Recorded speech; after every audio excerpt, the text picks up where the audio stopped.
नमस्कार दोस्तों, स्वागत है आपका एग्रीकल्चरल साइंसेज में। मैं आलोक द्विवेदी। आज हम लोग डिस्कस करेंगे अनुसूचियां के बारे में, यानी कि भारत के संविधान में हमारे अनुसूचियों का जिक्र है और इन्हीं के बारे में आज हम लोग डिस्कस करेंगे। इसको इंग्लिश में कहते हैं आप शेड्यूल्स। क्या बोलते हैं? शेड्यूल बोलते हैं।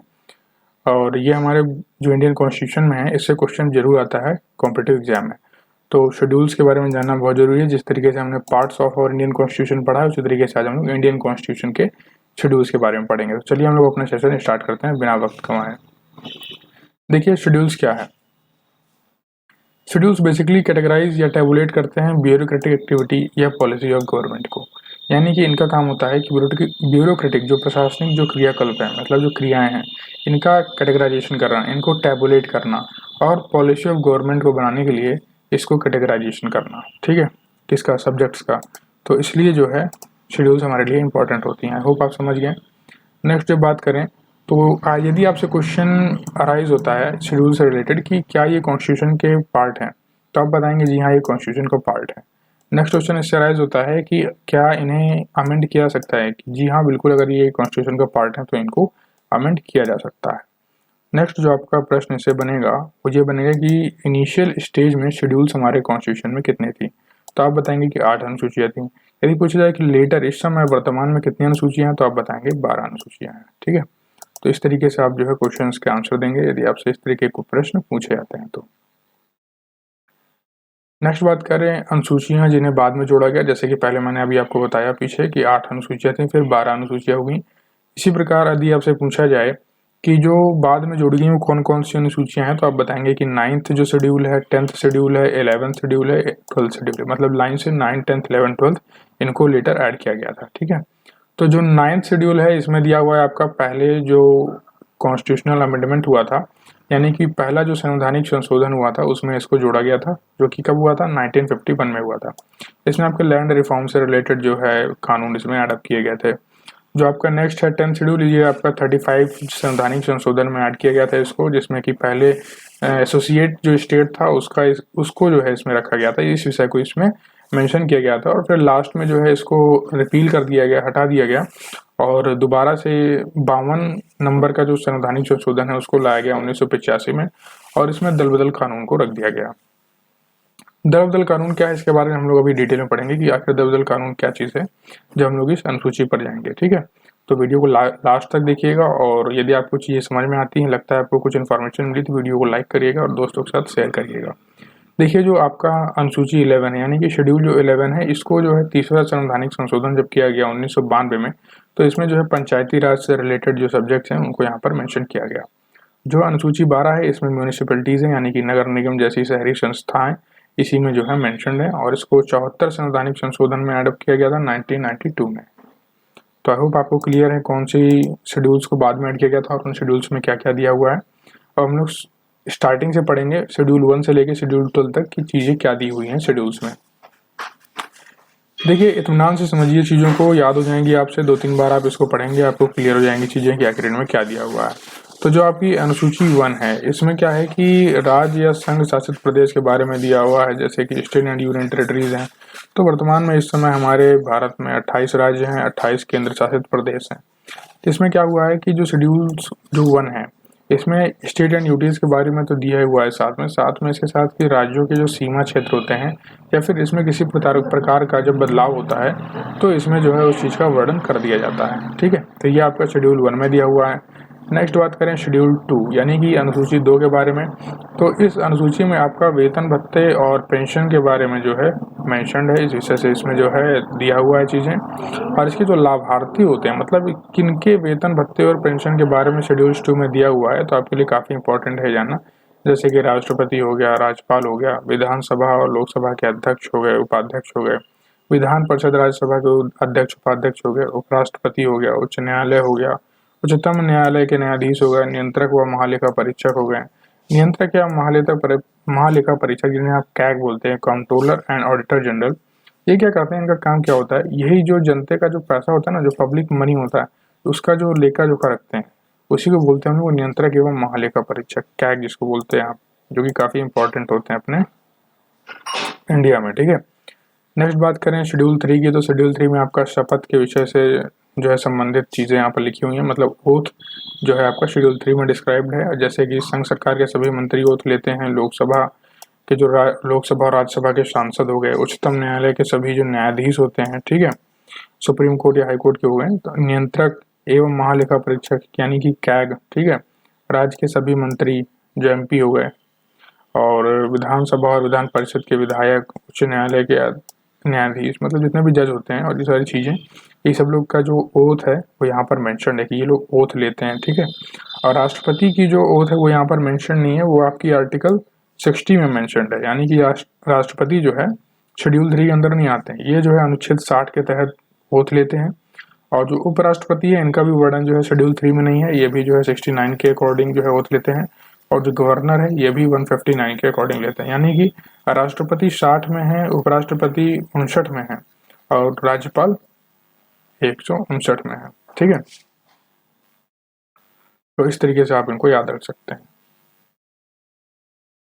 नेक्स्ट बात करें शेड्यूल 4 के बारे में। तो शेड्यूल 4 में आपका जो है राज्यसभा की जो सीट है इनके डिस्ट्रीब्यूशन से रिलेटेड सब्जेक्ट यहाँ पर दिया हुआ है, यानी कि राज्यसभा की सीटों का जो आवंटन है, जो डिस्ट्रीब्यूशन है, उसके बारे में आपको शेड्यूल 4 में मिलेगा। तो यदि इसमें पूछा जाए कि लोकसभा में सीटों का जो आवंटन है वो किस में दिया हुआ है, तो ये रिप्रेजेंटेशन ऑफ जो पीपल एक्ट 1951 है, या फिर इसे आप बोलते हैं जन प्रतिनिधित्व अधिनियम 1951, उसके अंडर जो है आपका लोकसभा का जो सीट का डिस्ट्रीब्यूशन है वो दिया हुआ है। और राज्यसभा का जो सीटों का आवंटन है ये आपका शेड्यूल 4 में है। तो ये चीज़ क्लियर होनी चाहिए। उत्तर प्रदेश में राज्यसभा की सीटें कितनी है, तो आप बताएंगे 31 है। और लोकसभा में कितनी है उत्तर प्रदेश की सीटें, ये आप बताएं कमेंट सेक्शन में। नेक्स्ट बात करें शेड्यूल 5 की। तो शेड्यूल 5 में आपका अनुसूचित क्षेत्र एवं अनुसूचित जनजाति का जो प्रशासन और नियंत्रण है उसके बारे में दिया हुआ है। अनुसूचित क्षेत्र यानी कि जो आपके शेड्यूल्ड एरियाज हैं, या फिर अनुसूचित जनजाति यानी कि जो आपके शेड्यूल्ड ट्राइब्स हैं, तो उनके बारे में जो चीज़ें हैं या जो सब्जेक्ट्स जो डिस्क्राइब किए गए हैं वो शेड्यूल 5 में डिस्क्राइब्ड है, ठीक है। राष्ट्रपति, एक और चीज़ इंपॉर्टेंट है इसमें जानने के लिए कि इनको कौन घोषित करता है कि कौन से क्षेत्र जो है अनुसूचित क्षेत्र होंगे, तो ये राष्ट्रपति घोषित करते हैं। कौन घोषित करता है? राष्ट्रपति जो है, इनके पास पावर होती है कि किसी भी जो क्षेत्र को, किसी भी रीजन को ये शेड्यूल एरिया की तरह उसको कैटेगराइज कर सकते हैं। तो आई होप आपको ये चीज़ क्लियर है। नेक्स्ट बात करें शेड्यूल 6 की। तो जो अनुसूची 6 है ये आपकी जनजातीय क्षेत्र और उसके प्रशासन व नियंत्रण से संबंधित है। इसमें राज्य शामिल है जैसे कि आसाम, मेघालय, त्रिपुरा, मिजोरम। तो वहाँ पे हमने बात की थी जनजातीय क्षेत्र की पीछे, और इसमें ये डिफरेंस है कि यहाँ पर पर्टिकुलर जो है रीजन्स मेंशन्ड है, पर्टिकुलर स्टेट्स हैं जो कि शेड्यूल्ड, जो आपके जनजातीय शेड्यूल्ड ट्राइब एसटी जो एरिया है उसमें आते हैं, ठीक है, जिसका एडमिनिस्ट्रेशन एंड कंट्रोल दिया हुआ है शेड्यूल 6 में इन पर्टिकुलर स्टेट्स का। तो इस तरीके से आप इनको याद रख सकते हैं। यहाँ पर जो स्पेशली बता दिया गया है कि कौन से जो है जनजातीय क्षेत्र का प्रशासन या नियंत्रण देखा जाएगा शेड्यूल 6 में, और वहाँ पर शेड्यूल एरियाज के बारे में मेंशन है। यहाँ पर कोई पर्टिकुलर स्टेट नहीं मेंशन है शेड्यूल 5 में। नेक्स्ट बात करें शेड्यूल 7 की। तो इस अनुसूची में जो है कानून बनाने की शक्तियों का विभाजन है, जैसे कि किस गवर्नमेंट के पास, यानी कि अपने यहाँ जो है फेडरल सिस्टम है, जैसे कि स्टेट गवर्नमेंट है, सेंट्रल गवर्नमेंट है, ठीक है। फिर उसके बाद जो है कुछ ऐसी सब्जेक्ट्स होते हैं जहाँ पर स्टेट और जो सेंट्रल गवर्नमेंट है दोनों मिलकर उसमें कानून बना सकते हैं। तो इस तरीके जो है पावर का डिस्ट्रीब्यूशन किया गया है हमारे इंडियन कॉन्स्टिट्यूशन में। तो उसी के बारे में जो है शेड्यूल 7 बताता है। जैसे कि राज्य सूची में जो स्टेट जो लिस्ट होगी, जिसमें स्टेट के पास पावर होती है कानून बनाने की, उसमें 61 सब्जेक्ट्स हैं। और जो आपका सेंट्रल जो यूनियन लिस्ट होती है इसमें 100 सब्जेक्ट्स हैं वर्तमान में।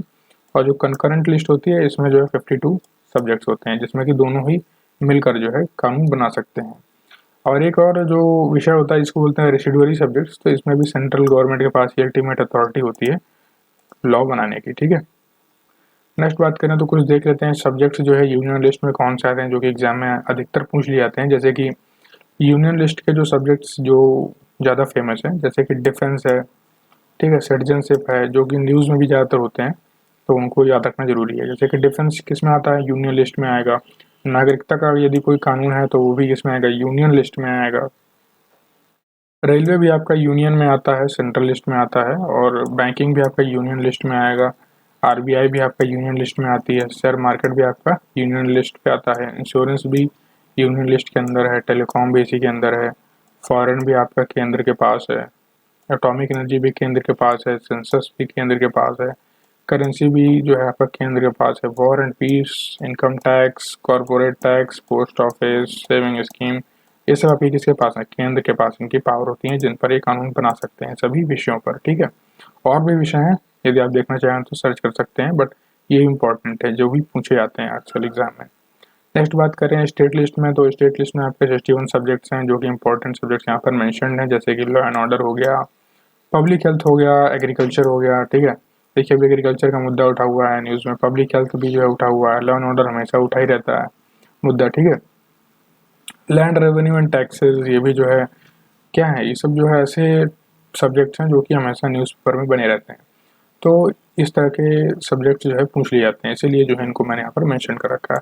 इरिगेशन भी आपका किस में आएगा? स्टेट के अंदर ही आएगा, ये राज्य का विषय है।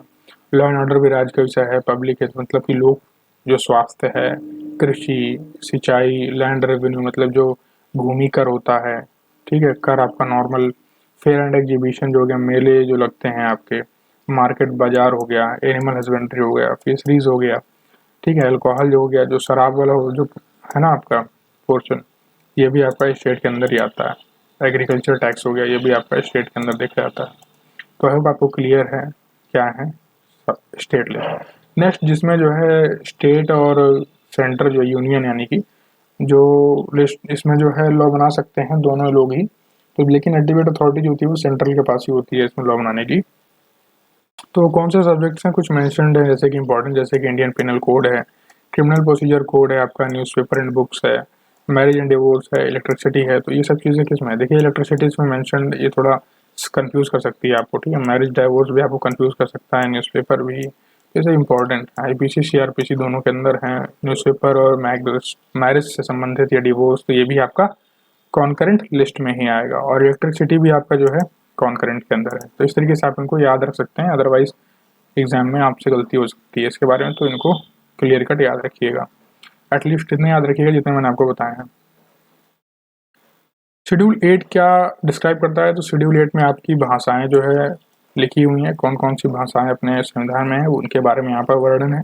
जैसे कि पहले जो है 14 भाषाओं को यानी कि 14 लैंग्वेजेस को ऐड किया गया था, फिर बाद में इनको 22 कर दिया गया, मतलब कि बाद में 22 हो गई। कैसे कैसे 22 हो गई, किस किस संविधान संशोधन के द्वारा, तो ये देख लेते हैं।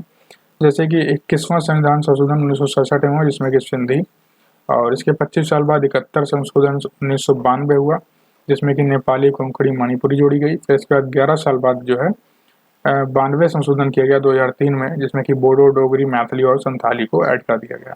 नोट करने वाली चीज़ ये है कि राजस्थानी, अंग्रेजी और भोजपुरी जैसी जो भाषाएं हैं ये अपने इंडियन लैंग्वेजेस में नहीं आती हैं, ठीक है, मतलब यानी इंडियन लैंग्वेजेस में तो आती हैं, यानी कि अपने शेड्यूल 8 में मेंशन नहीं है इस तरीके से। नेक्स्ट जो आपका शेड्यूल है या अनुसूची है वो है आपका 9। इसमें जो है पहला संवैधानिक संशोधन किया गया था 1931 में, और इसमें भूमि सुधार संबंधित कानून को लाया गया था। अनुच्छेद 31 में बताया गया है कि भूमि सुधार और सामाजिक न्याय के बारे में, और अनुच्छेद 31B जो कि इसी के अंडर आता है उसमें भूमि सुधार के कानून 9वीं अनुसूची में रखे जाएंगे, ये बताया गया, और जहाँ पर इनकी न्यायिक समीक्षा नहीं होगी, यानी कि इसमें जो है जुडिशियल रिव्यू जो है नहीं किया जाएगा, कोर्ट में मतलब आप केस उसको लेकर नहीं कर सकते हैं। शेड्यूल 10 जो आपका अनुसूची 10 है, इसमें आपका एंटी डिफेक्शन लॉ है, यानी कि दल बदल कानून है, जिसको 52 संवैधानिक संशोधन 1985 में ऐड किया गया, ठीक है। इसको अनुच्छेद 102 में इसका वर्णन है, जैसे कि लोकसभा राज्यसभा के सांसद की योग्यता जिसके आधार पर उन्हें सभा के अध्यक्ष सभापति हटाएंगे, यानी कि यदि कोई हटाना चाहता है किसी सांसद को या किसी जो है, हालांकि सांसद को ही हटाते हैं लोकसभा में, तो क्या है कि अनुच्छेद 102 में इसके हटाने की प्रक्रिया दी गई है, और इनको कौन हटाता है? तो सभापति हटाते हैं इसको, ठीक है। और अनुच्छेद 103 में राष्ट्रपति भी हटा सकते हैं, उनके पास ही पावर होती है सांसद को, यदि वह मानसिक आयोग जो है उनको लगता है, या फिर निर्वाचन आयोग द्वारा भी हटाया जा सकता है, ठीक है।